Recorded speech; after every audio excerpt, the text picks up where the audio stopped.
I am primarily grateful that my journey unfolded without having any frame of reference, without Yeah. knowing anything about what Buddhists say, what non-duality says, what Neo-Advaita says, or, Yeah.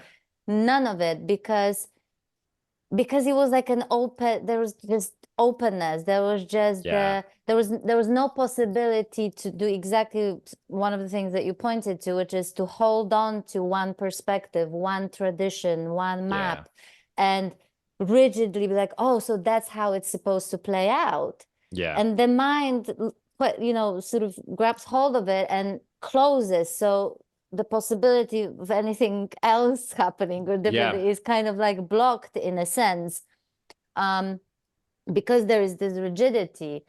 Yeah. And so if there's one time that I am absolutely, and I talked to Daniel about it as well, if there's one point in my journey that I would greatly benefit from knowing a bit more about process of awakening, it would have been when my first dark night hit, Mm. which is where I was like, this was after my first, what I refer to as my first awakening, where, Mm. the existential terror, after like 3 years of living in equanimity, Mm. and existential terror, not knowing who I was anymore, neither here nor there, feeling like I was falling apart. And yeah, it was really awful, awful, awful time. And I Yeah. know for the fact that had I met Angelo, had I met, um, Mm. Daniel, and tell them, what was going on, they'd be like, oh, okay, so that's where Yeah. you're at. This is what's going on. Here's the advice, right? Or here's, Yeah. yeah. So this is, so yeah, so there's absolutely, and I will be the first one to tell you that there is an incredible value in having a teacher or Yeah. someone who's been through this journey that can point things, that can see things that we simply don't see, at Yeah. the Yeah. time. So even having a teacher at some point, um, where I really thought there was no seeking going on anymore, Mm. to point that I was in fact still there was still seeking going on, but it was Right. just so Yeah. subtle, it was so thin that there was absolutely no way that I would have seen it myself, right? The Mm. other Mm. point, that the other reason why I'm glad that I um that the journey unfolded without frame of reference, without any knowledge, is because the stuff that I came across afterwards, the bashing, the mutual, the Yeah. bashing, you're right, you're wrong, this is superior, I know better.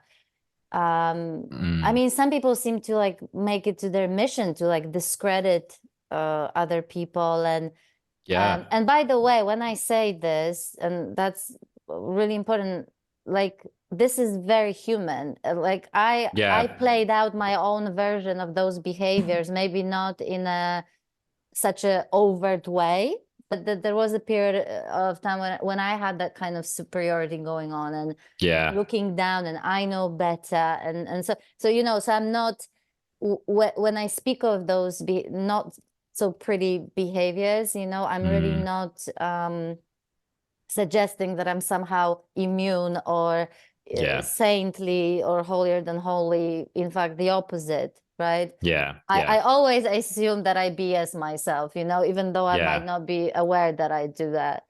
Um, but this was something that I must say came as a shock for me, as not Mm. because it is a very human thing, but that the people who teach about enlightenment behave that way. You know what I mean? Mm. Because to Mm. me, one of the sort of byproducts of awakening is really seeing that no perspective is the truth. No Yeah. perspective Yeah. is fixed and solid, that they're just different perspectives. Yeah. And so, there's, and I actually love the fact that there are so many different perspectives, because like people like Daniel years ago, I would not be able to listen to him. Yeah. Not even for 5 minutes, you know, because Yeah. it was just you know, just too much and too much Yeah. information. There's one particular woman that I don't think she considers herself a teacher, so I don't know really how to refer to her. But you know, she speaks about a lot about non-duality and her journey, a lot, a lot, a lot. And you know, I came across her video a while ago, and she was like, "There's nobody, there's no journey, there's been, you know, nobody awakens," and like, you know, and I'm thinking, oh my God, if I came, and I love listening to her. I think Yeah. she's amazing. I think she's one of the most, Who she is reminds it? me, Susan Chang, I Oh, think is I her love name. Suzanne. Yeah, yeah, yeah. Right? Susan is she's brilliant. She's just so, just like Frank, you know, there's such a, I love that authenticity, Yeah. and that kind of level of honesty. And but believe me, had I come across Susan Mm.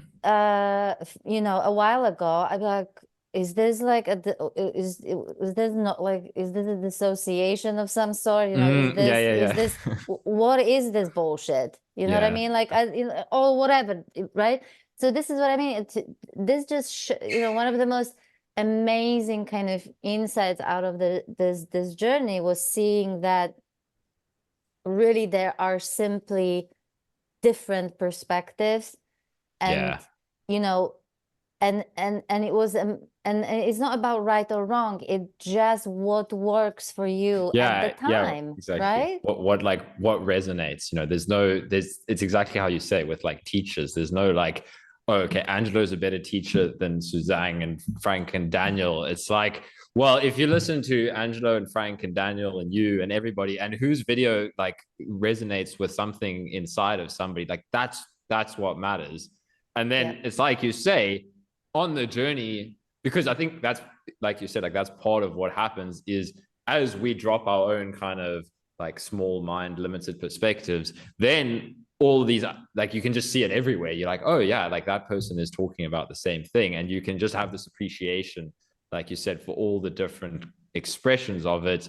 And like you said, it's so important that there are these myriad of different people expressing it in different ways, because it makes that accessible for just everybody coming from different cultural backgrounds, different minds, different personality types. And it's like to see, wow, there's a young person talking about it. There's an old person, there's a female, there's a male, there's an athlete, there's a like whatever. It's like, oh wow, it's like they're talking about the same thing. You know, there's no longer this, oh yeah, it's about like somebody from a tradition sitting in the mountains. Like yeah. that's who wakes up, you know. Like, Kyle, I've heard like quite recently someone literally trashing publicly um Daniel and Frank, I think.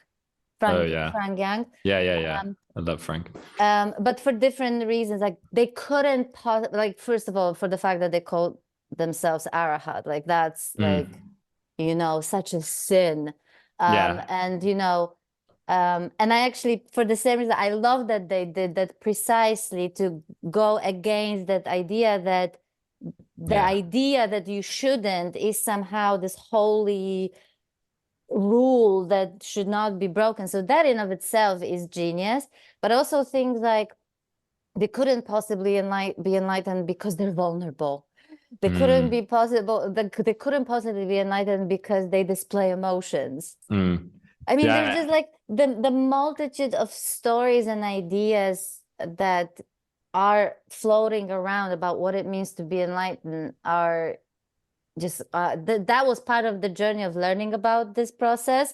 Yeah. It shocked me, you know. What you said about, yeah, like when people like give reasons why someone like Daniel Ingram or Frank isn't enlightened, it's just reflecting back onto kind of like, again, the mind trying to turn enlightenment into, oh, it's this way, oh, it's that way. But it's like, yeah, I think I've heard Frank say this before. Many people say this, that it's like, and it reminds me of the way you spoke about this with Angelo as well, is that it's like you're going to like wake up into your own expression of this. You're not going to wake up into the Buddha's expression of this, or any mental idea of what enlightenment is. Like, speaking about it generally is always going to confuse somebody. Yes. So it's important to accept that this is, until it's seen as paradox, it's going to sound confusing. So it's just accept the fact that you hear so many people talk about it that it's going to be confusing. But that's why it's an invitation to keep on going back to your experience and what's true for you, and look for what, we spoke about it earlier, that it's so important, rather than wonder when you hear all these perspectives and different approaches, rather than wonder which one is correct, which one is not correct, right or wrong. Forget about that. Just focus on what works for you. Test it.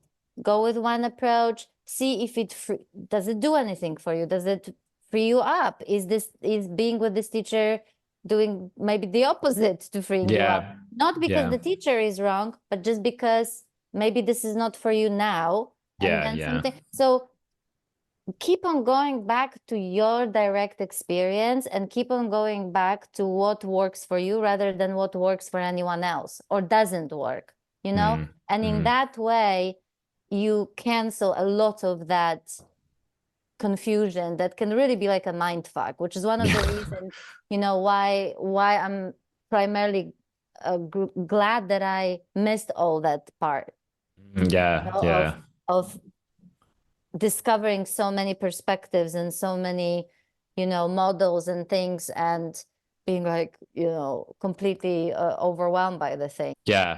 And that's always what I've gotten from you. Like when the first time I ever heard you speak with Angelo, was like the main takeaway that was helpful, really helpful for me at the time, was you're pointing out that it's got nothing to do with anybody else's path. Just keep coming back to your life as it is, life showing up. And I mean, let's leave it there, because that's such a great one to end on. I think it's perfect.